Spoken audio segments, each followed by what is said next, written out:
desde el ojo hasta el papel, y sordas palabras que conspiran incesantes contra mí, me llevan preso ante ti, sin argumentos, sin sentencias, sin oír. Hola, ¿qué tal a todos? Pues vamos a continuar con el curso y estamos viendo todavía sistemas excitables y esta vez vamos a acercarnos al sistema de las células excitables, de la apertura y cierre de canales de iones en la membrana de la célula, con otra herramienta matemática que son los procesos de Markov o cadenas de Markov.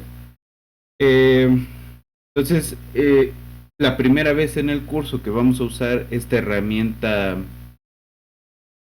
pues, de procesos aleatorios, procesos estocásticos, y primero pues vamos a hacer una descripción general de qué podemos, para qué es buena esa herramienta, en qué consiste. No vamos a dar demasiados detalles formales, pero sí vamos a hablar de algunas propiedades de estos procesos. Luego vamos a dar un modelo. Esto es de un artículo que les voy a mandar dentro de un rato. Un modelo donde la dinámica de apertura y cierre, la de apertura, de activación e inactivación y desactivación de los canales, puede modelarse por medio de estos procesos de Markov. Quedará pendiente tratar de hacer una implementación en la computadora primero de procesos sencillos y luego de este modelo. Ahora,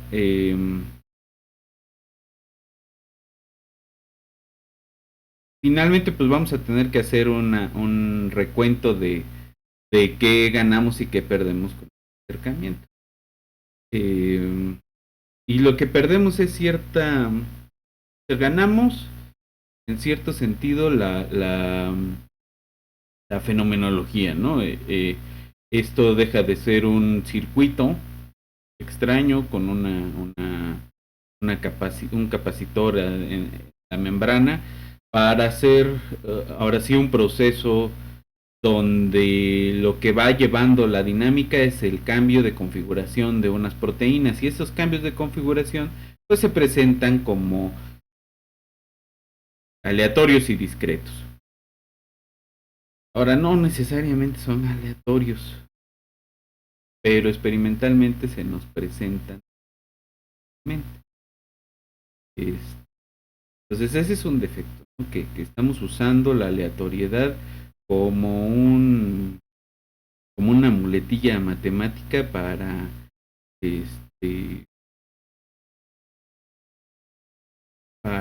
tratar de darle la vuelta a partes del proceso que no podemos hacer todavía, o que no entendemos completamente, o que son demasiado complicados. Luego vamos a dar un modelo más que tiene sus complejidades, pero que va más hacia la física. Entonces hoy nos quedamos nada más con esta parte marcoviana y ya iremos viendo en la siguiente. Entonces, vámonos a verlo.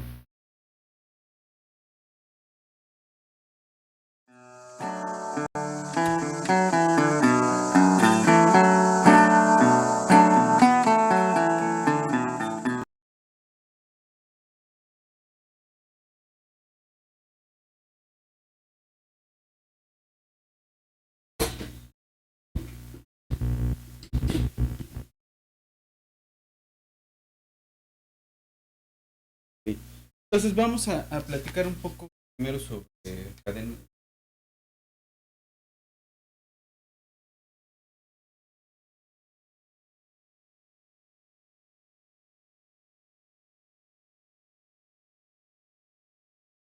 Entonces, una cadena de Markov, un proceso de Markov, sea, variable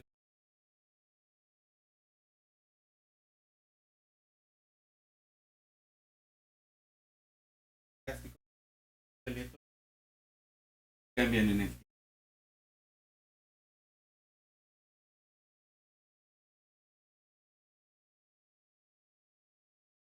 Ese es un proceso aleatorio y lo que vamos a tener es un proceso discreto. Discreto en el espacio, dados, es discreto. El punto acá es, por lo que va a distinguir este tipo de procesos de otros, es cómo es el paso de un estado a otro, cómo es en cierto sentido, la función de cambio de estado, ¿no? Es que tengamos los estados posibles.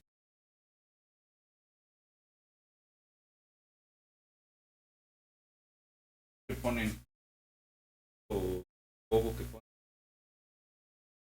¿Cómo le hacemos mayor información para predecir si mañana va a llover o va a estar soleado, ¿no? Entonces, no tenemos, tenemos únicamente esos dos estados. Es decir, no hay, va a estar nublado un rato y luego va a salir el sol y probablemente llueva hacia la tarde. Es más limitado que eso. Únicamente va a estar lluvioso.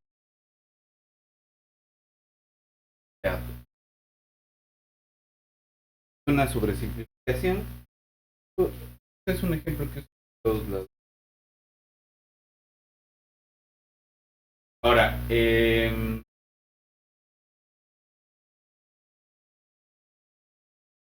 qué va a consistir? Hay una probabilidad de que si está lluvioso hoy, mañana puede estar soleado. Que si está lluvioso hoy, mañana va a estar también. Si está soleado hoy, hay cierta probabilidad de lluvia, pero si está soleado también queda en el estado. Entonces las probabilidades de transición tienen que, digamos, si está soleado,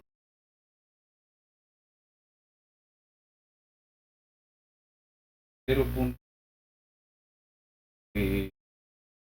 llueva, ¿no? Y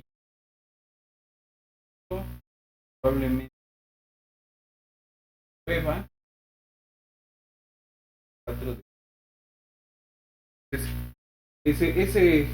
Ese ejemplo bobo son dos variables, son esos dos estados, es este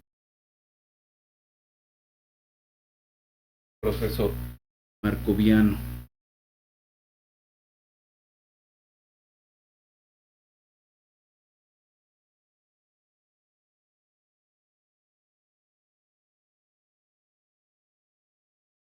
Entonces,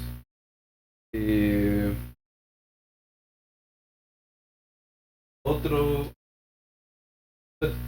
y esta probabilidad, la probabilidad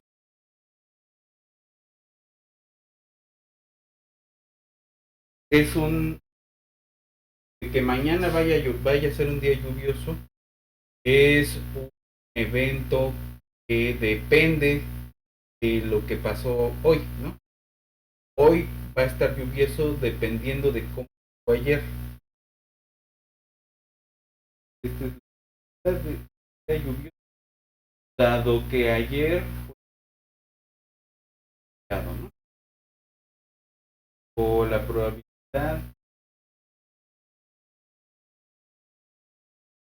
es la probabilidad de que llueva, dado que ayer perdón, poniendo que llueva,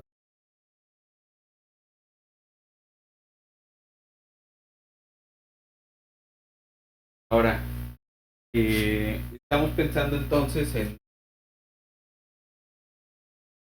eventos, eventos que dependen de los estados anteriores, pero lo que distingue a un proceso de Markov es que únicamente depende de, de los eventos inmediatamente anteriores, no tiene memoria de largo plazo,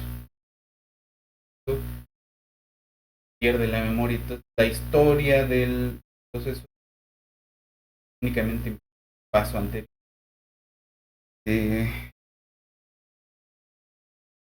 Otro ejemplo que luego pone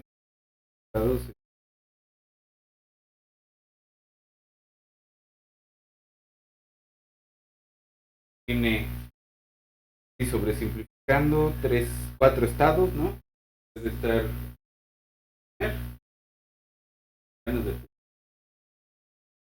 ganas de ir,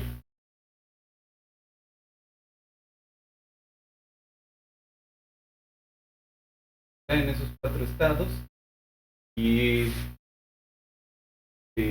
hay cierta probabilidad de que, por ejemplo, es muy probable que después de llorar quiera dormir.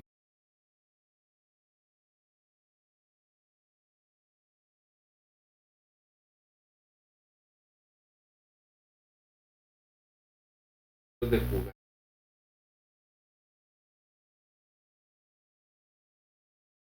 Es muy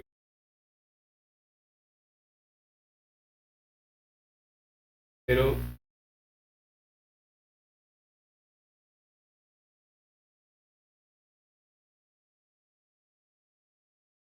así, pero el proceso pierde la memoria de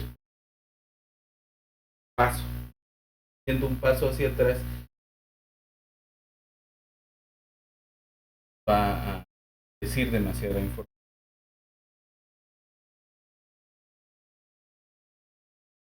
Ahora, pensando en esto,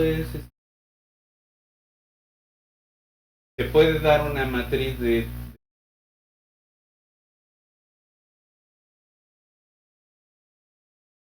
con, digamos, el primera entrada que sea la probabilidad de que está soleado, de soleado, la probabilidad de que sea lluvioso, dado la probabilidad de que esté soleado, dado lluvioso, la probabilidad de que esté lluvioso.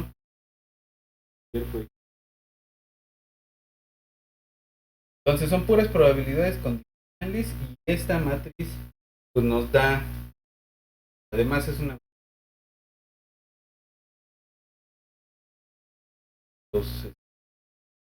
1 y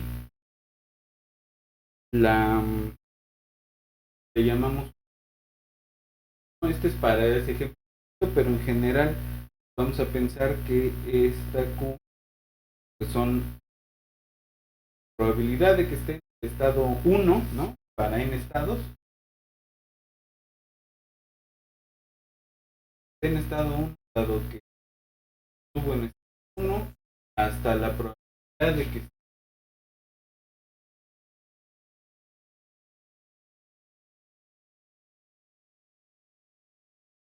n, dado que estuvo 1,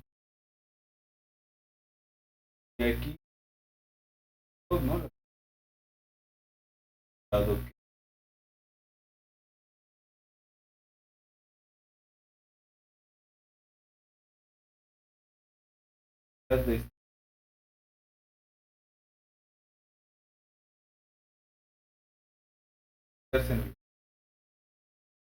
de si le llamamos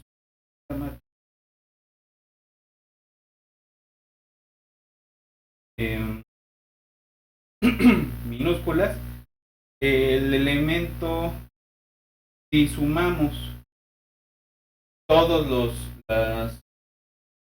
las probabilidades condicionales, ¿no? Q y J, el elemento Q otra cosa que la probabilidad de estar en el estado I dado que es el estado J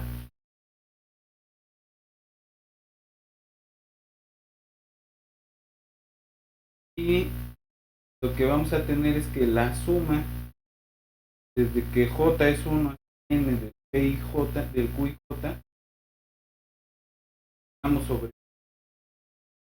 acá, vamos a tener el 1. Todas las probabilidades que dijo un estado tienen que sumar, ¿no?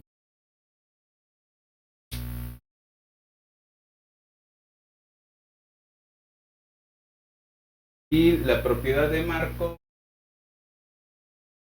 que caracteriza estos procesos es justamente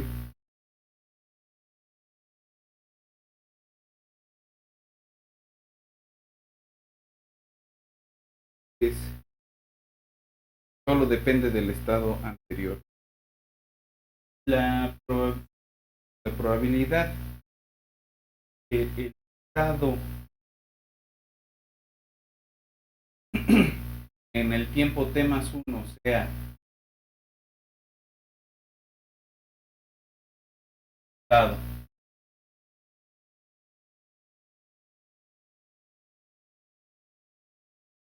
la variable aleatoria x, estado de la variable aleatoria x, dado que posterior j, pues tendría que ser el probabilidad de estar en el estado que el anterior fue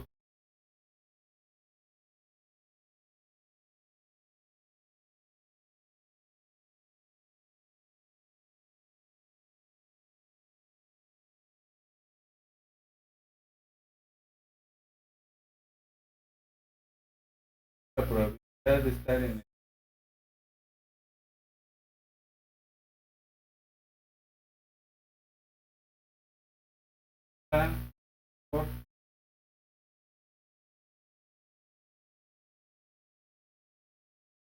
de eventos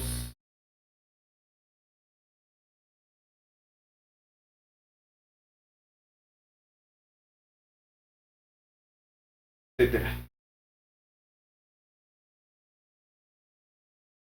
Entonces, estas pueden tener dos cualidades, ¿no? Una es la de ser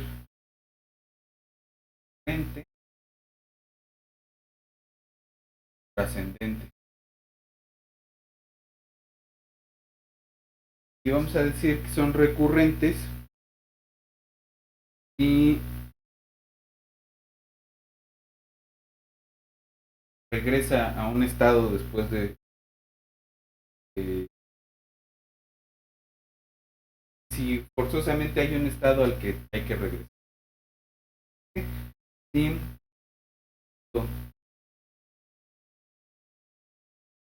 estado probabilidad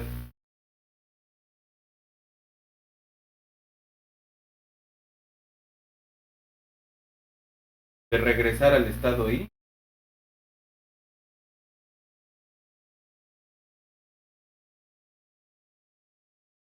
y esa es una la probabilidad de regresar en n pasos, ¿no? Dependiendo de la cantidad de estados, no importa si se tarda todos los pasos posibles, el chiste es que en algún momento va a regresar. Entonces la probabilidad es uno que regrese o es un estado recurrente. Y vamos a decir que es trascendente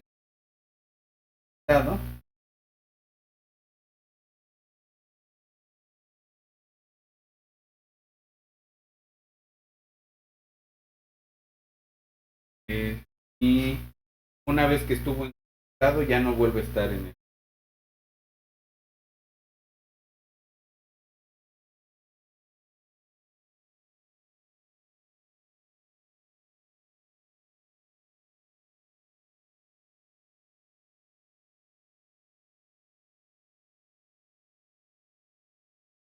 no es seguro que vaya a retornar. Puede retornar, pero no. Entonces es trascendente y un ejemplo es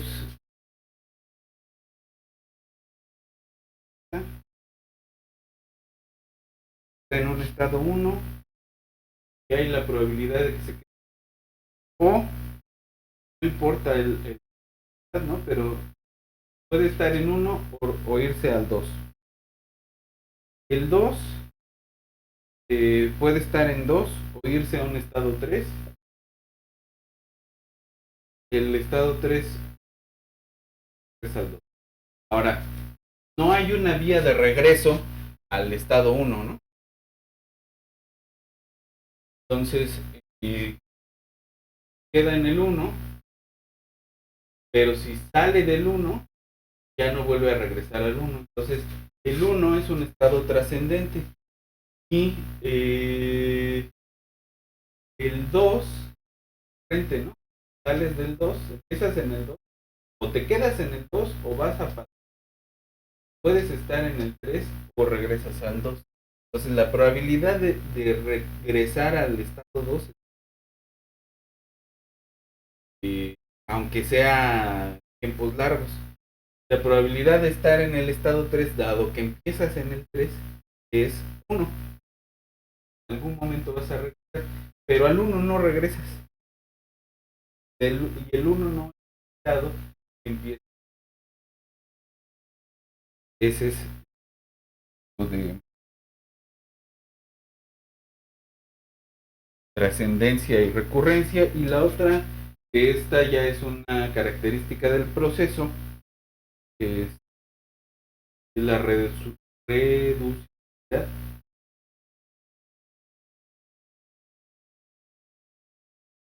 o irreducible. Entonces, un proceso reducible o irreducible dependiendo de si es posible llegar a partir de un estado inicial a cualquiera de los otros. Pues vamos a decir que son irreducibles.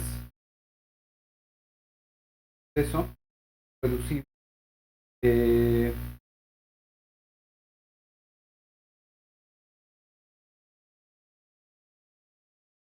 Puede llegarse a cualquier estado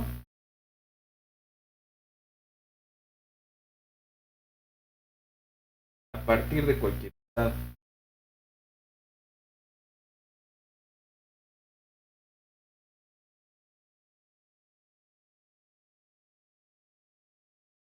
Entonces, hay dos cosas que van a interesar los procesos. Lo primero, justamente, es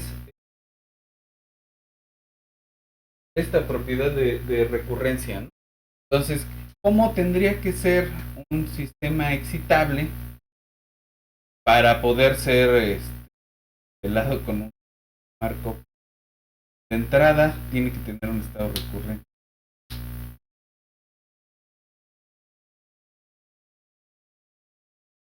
Y tienes que tener estado trascendente,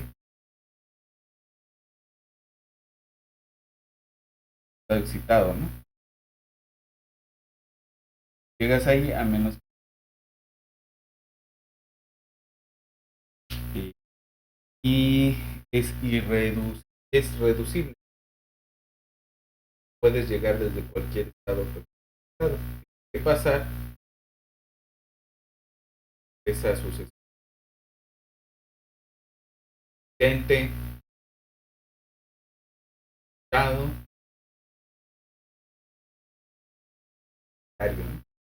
Regreso el referente. Entonces, eh,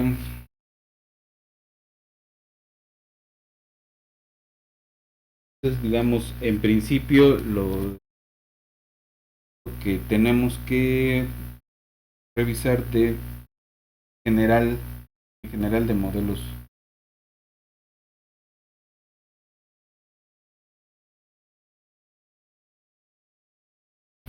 Entonces, para lo que sigue,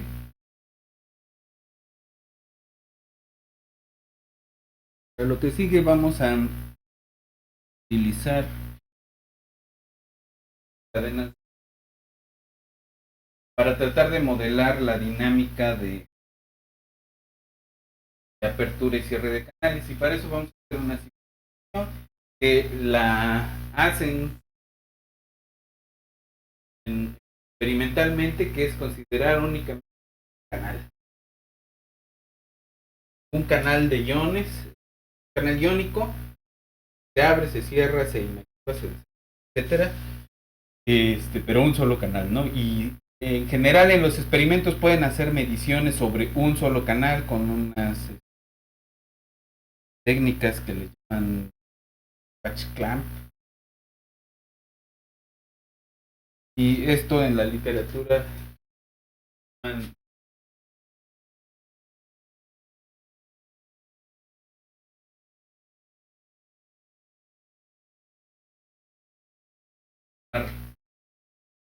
de un solo canal. ¿Okay?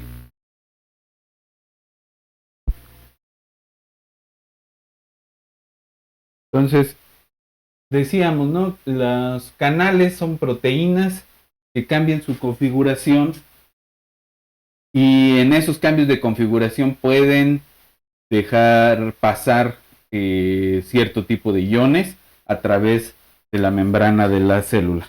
Entonces, la idea pues, es que tienes N estados, que son distintas configuraciones de las proteínas.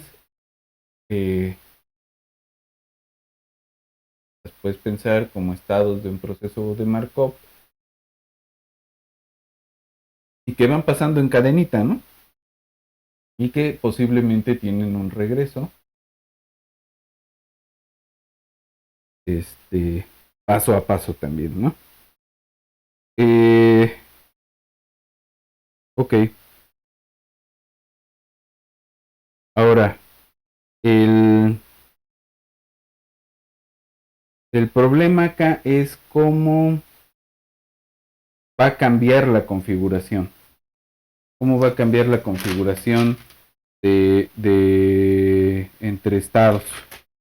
Y ese cambio pues lo vamos a medir si es un proceso que está ocurriendo en el tiempo. En este caso podemos hacer el proceso tender al límite cuando el tiempo, cuando los pasos de tiempo son pequeños, y podemos tomar una derivada.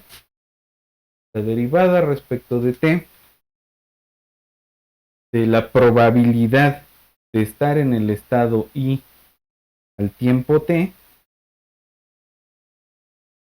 es decir, la velocidad de cambio de esta cosa, de este proceso, es la suma del producto de estar en el estado, la probabilidad de estar en el estado i al tiempo t, dado por la probabilidad de pasar del estado i al estado j, del estado j, perdón, al estado i en ese paso, ¿no? Y esto hay que quitarle la probabilidad, la suma de la del producto de la probabilidad de estar en el estado i al tiempo t por la probabilidad de pasar del estado i al estado j. ¿Esto por qué? Porque estos son los anteriores, ¿no? Son los estados anteriores a caer en el estado I.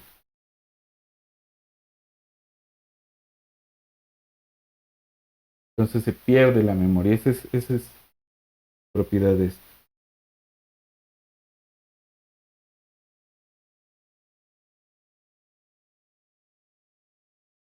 Ahora, a las probabilidades de transición del estado, digamos, del estado SI al estado SJ, que vamos a llamar R y J, y a la probabilidad de transición del estado SJ a SI, de llamarle RJI. Entonces, estas bolitas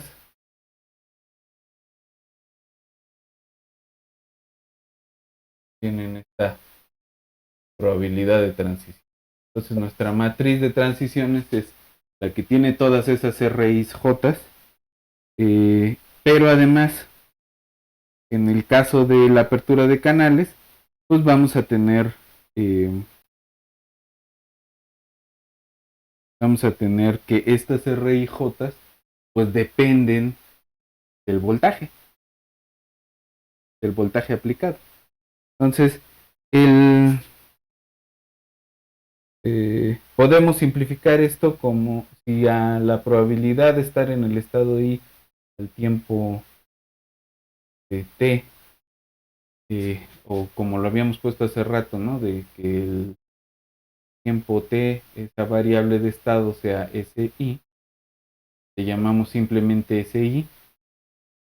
Entonces, esta formulación de aquí tiene la forma SI punto igual a la suma sobre J, perdón, desde 1 hasta n de SJ RJI menos la suma desde que J es 1 hasta n de SI RIJ.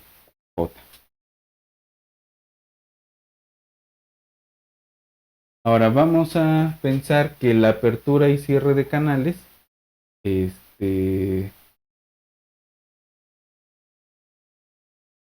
depende, ¿no? El cambio de estado va a depender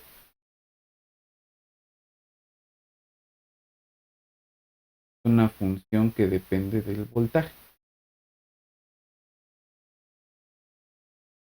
o se le llama que son voltaje dependientes las probabilidades de apertura y de cierre de los canales.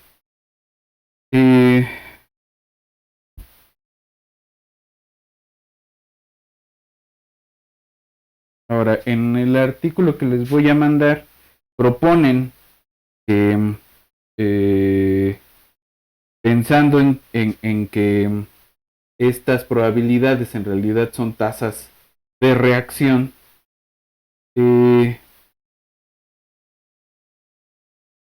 van a depender exponencialmente de cierta barrera de energía libre entre la parte interior y la exterior de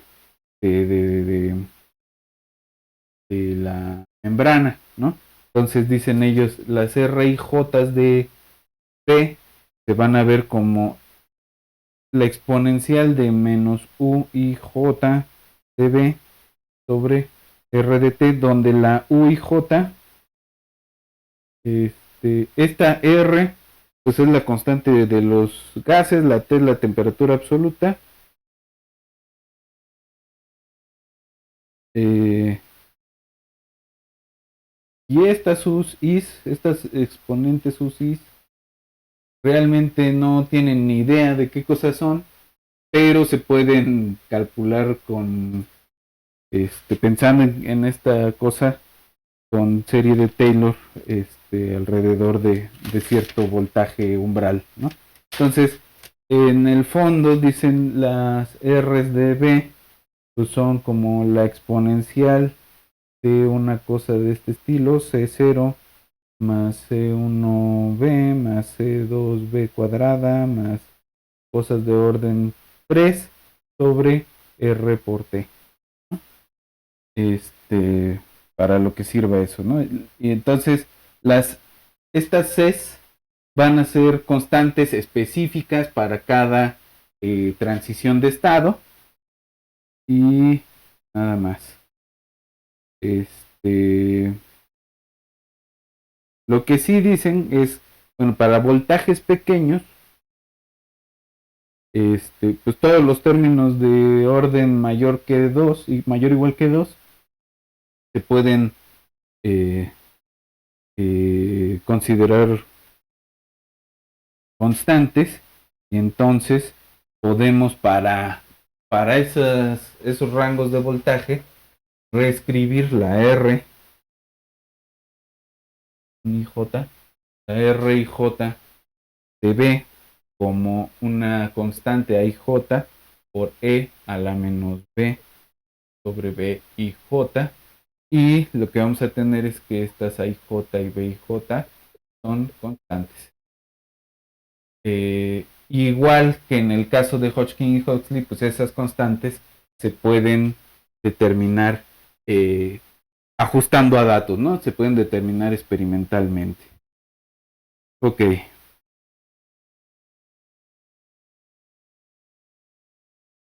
Entonces, en el modelo de Hodgkin y Huxley teníamos canales que se inactivaban y canales que se activaban, ¿no? Y, por ejemplo, para el estado de sodio, para los canales de sodio teníamos activación. Teníamos la activación era la M y la desactivación que era la H. Y entonces la idea es, bueno, experimentalmente se ha encontrado que estas son varias compuertas. Y este es nada más. Entonces el polinomio de grado 4 que se tenía hace sentido en términos de que pues estos son varios. Entonces las probabilidades de apertura se van acumulando como eventos independientes y aquí nada más se tiene la probabilidad. Entonces la idea es que se tiene un estado, dos estados, ¿no? En estas compuertas que miden la activación del sodio y en esos las probabilidades de apertura pues son las alfas o corresponden a las alfas y a las betas de, de del modelo de Hodgkin y Huxley y lo mismo para la H, ¿no? H pasa a ser a un estado H' con apertura alfa y la desactivación beta, ¿no? Esa es un poco la, la idea. Ahora, se pueden tener entonces, digo, no en el modelo de Hodgkin y Huxley, pero para otro tipo de situación podríamos tener bastantes más compuertas o un poco menos puertas de tipo esta, ¿no? Y entonces la variable que corresponde en el Hodgkin y Huxley al m cúbico h, en ese caso va a ser m n por h. Ahora, vamos al de Hodgkin y Huxley. En el de Hodgkin y Huxley, justamente para el sodio, tenemos tres estados que son estados cerrados y un abierto. Tres inactivados.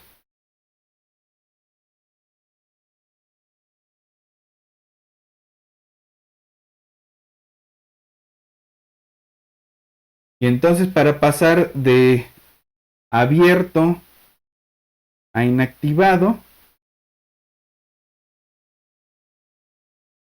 pues hay una probabilidad que es la que miden las alfa y beta H, ¿no? Pero entre estos inactivados, pues hay las probabilidades estas betas M,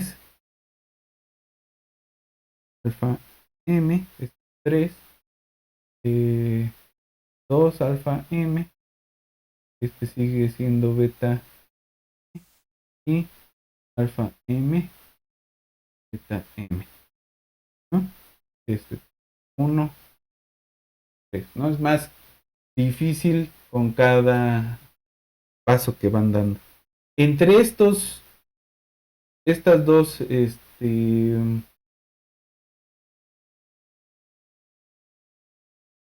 correspondientes estados, sigue siendo la misma probabilidad de transición alfa H y beta H para cada uno de estos estados intermedios.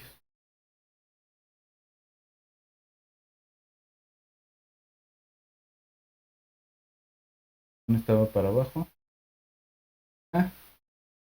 Y entre estos, pues es equivalente, ¿no? Tenemos 3 alfa M, 2 alfa M, y de aquí para acá alfa M, de aquí para acá tenemos beta.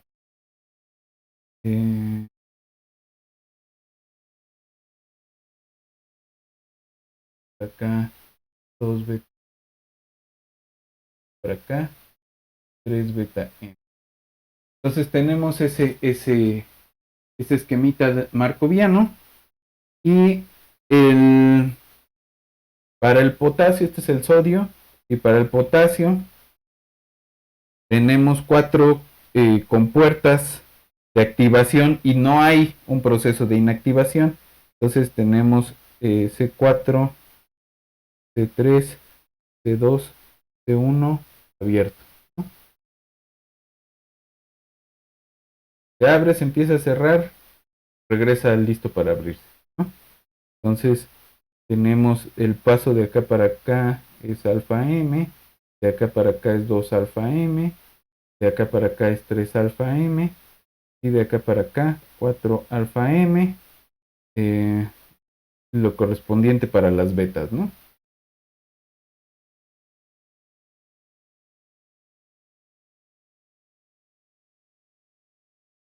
Y 4 beta M. Ahora, se puede hacer un modelo más general en el que ya los canales no necesariamente son independientes, ¿no? Es decir, el evento de pasar de un estado a otro en el canal no es independiente, ¿no? Eh, ahora,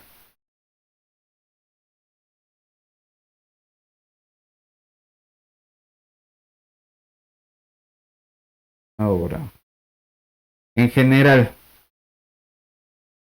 eh, vamos a tener esta idea.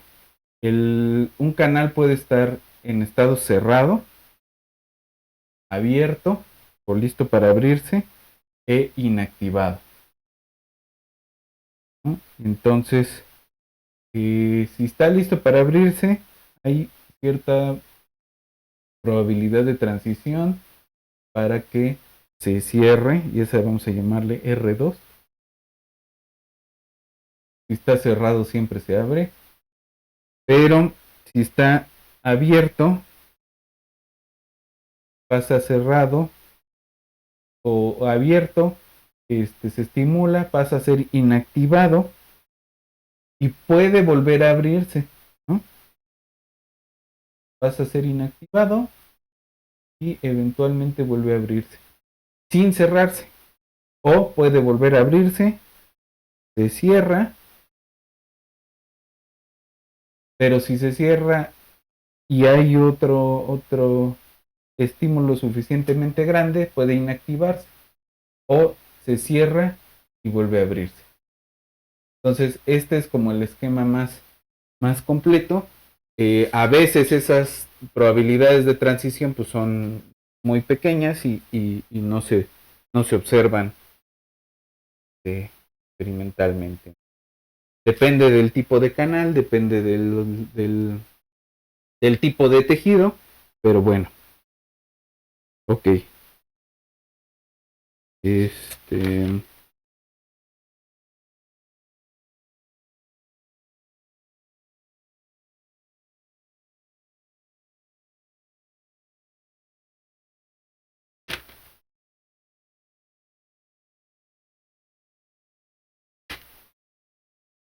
Bien. Ahora,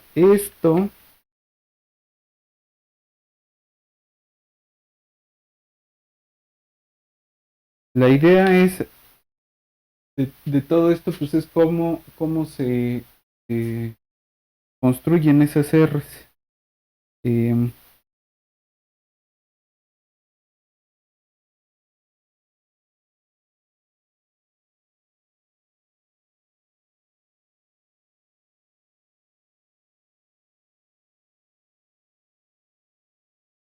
entonces esas R's pues van a corresponder con ciertas ecuaciones diferenciales que tienen que ver con la fracción de canales abiertos y fracción de canales cerrados. Y aquí es donde está el problema, ¿no? Si digamos que Y son los canales abiertos y Z son los cerrados, entonces la Y se va a ver al final como la R1 que depende del voltaje por 1 menos Y menos Z y Y1 punto, perdón, y si Z punto se va a ver como R6 que depende del voltaje por 1 menos Y menos Z menos, acá me faltó también, ¿no? Menos R2 más R3, que también las dos dependen del voltaje, pero no lo voy a poner para ahorrarme espacio, por la Y más R4dB por la Z, ¿no? Ahora, ¿quién es este término de acá? Pues son los inactivados, ¿no? Los inactivados menos R4 más R5, que dependen del voltaje, esto por Z, más R3 por Y, ¿no? Y entonces, pues tenemos dos ecuaciones diferenciales para 1, 2, 3, 4, 5, 6 parámetros que hay que estimar. Ahí tenemos un problema que no está sencillo. Pero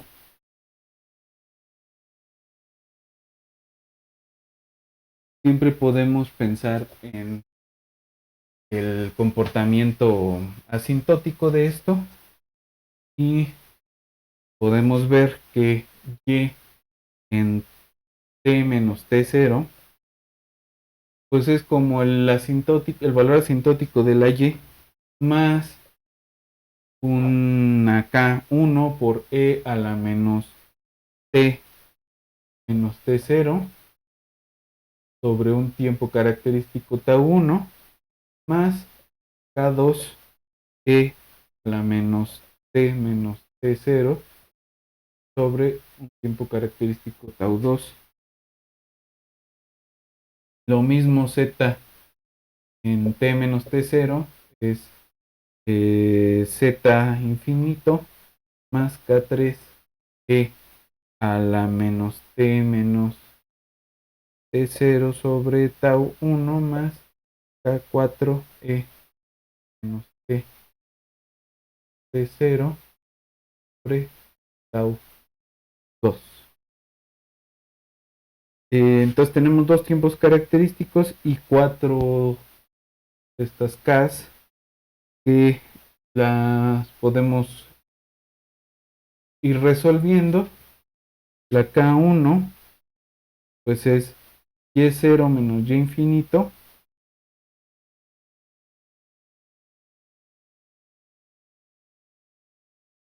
por una A más 1 sobre tau2 más una B Z0 menos Z infinito. Y esto sobre 1 sobre tau2 menos 1 sobre tau1. La K2 es Y0 menos Y infinito menos K1. La K3 es K1 menos A menos 1 sobre tau1. Todo eso sobre B Y K4 es K2 menos A menos 1 sobre tau 1 sobre B. ¿Y quiénes son esas A's y B's? ¿Y cómo calculamos la Y infinito y la Z infinito? Pues la A, y vamos a meter otras dos cosas. La A no es más que la menos R1 del voltaje, R1 de B menos R2 de B, R3 de B. ¿Pero de cuál B? Pues va a ser del voltaje final al que se llega, ¿no? Del estado final. El B también es menos R de B, de F, perdón, menos más R4 de BF. Estos ya son valores fijos. Vamos a construir una C que va a ser R3 de B1 menos R6 de B1 y la D va a ser R4 menos R5 menos R6 del B1, ¿no? En los tiempos característicos, tau 1 y 2, esto 1 sobre tau 1 y 2 es, quien le ponemos así, tau 1 y 2 menos 1, son de la forma menos A más D sobre 2 más menos 1 medio la raíz de A menos D cuadrada más 4bc. Es la chicharronera de un polinomio. Y ahora sí, la y infinito, pues es de la forma B R6 menos DR1, estas, ¿no? Aplicadas al B1 sobre AD menos BC, y la Z infinito es CR1 menos AR6 sobre AD menos BC, ¿no? Ahora, si los dos tiempos, K1 y 2 son el mismo, entonces lo que vamos a tener es que este término de acá es 0 y únicamente nos quedan K1 y K3, porque K2 y K4 van a ser 0.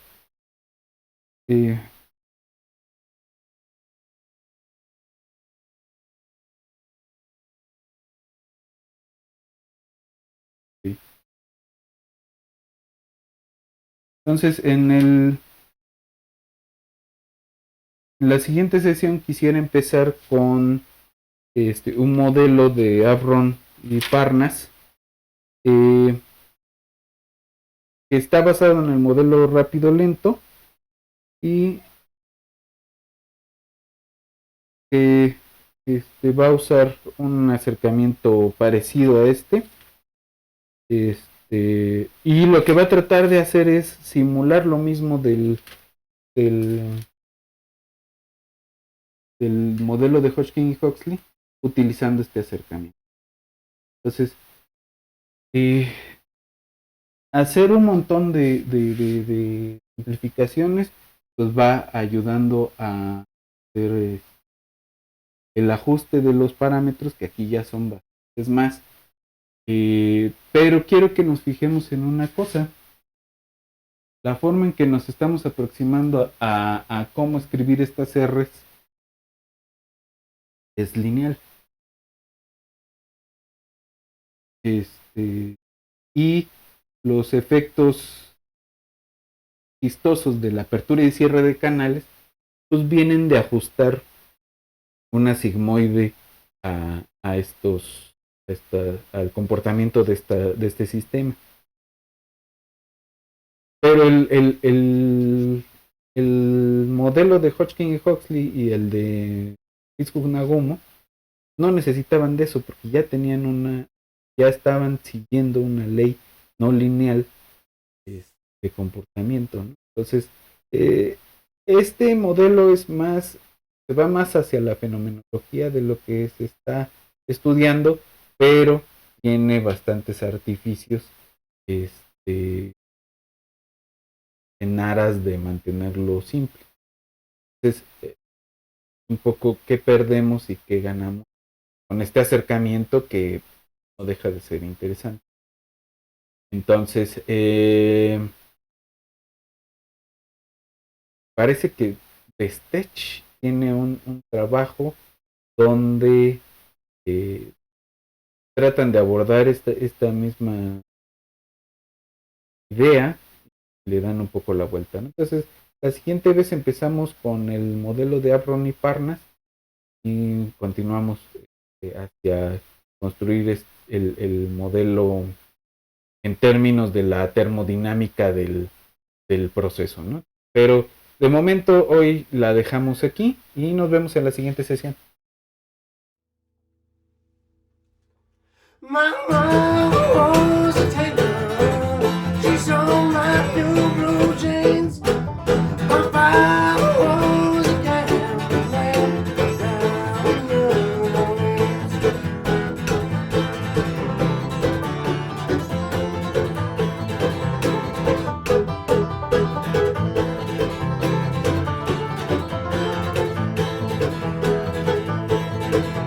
The only thing you can believe is a suitcase and a trunk.